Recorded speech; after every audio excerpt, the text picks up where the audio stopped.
பைபிளில் இறக்காமல் விண்ணுக்கு கொண்டு போகப்பட்டவர்கள் யாரெல்லாம் தெரியுமா? ஆயிரக்கணக்கான ஆண்டுகளுக்கு முன் ஒருவரின் வாழ்க்கை தேவனுக்கே அர்ப்பணிக்கப்பட்டிருந்தது. அவர் பெயர் ஏனோக்கு. அவர் தினமும் அமைதியாக தேவனோடே நடந்தவர். ஒரு நாள் எந்த சத்தமும் இல்லாமல் தேவன் அவரை நேராக விண்ணுக்கு அழைத்தார். இறப்பு அவரை தொடவே முடியவில்லை. ஆனால் அதே மரியாதையை பெற்ற மற்றொருவரும் இருந்தார். அவர் பெயர் எலியா. ஒரு நாள் வானம் அதிர்ந்தது. தீ ரதமும் தீக்குதிரைகளும் மின்னல் போல இறங்கின. அந்த தருணத்தில் எலியா ரதத்தோடு விண்ணுக்கு உயர்த்தப்பட்டார். இறப்பு அவரையும் எட்டவில்லை.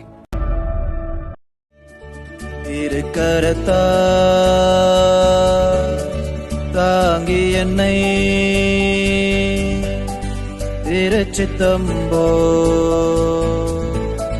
நடத்திடுமே குயவன் கையில்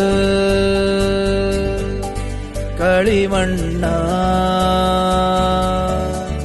அனுதினம்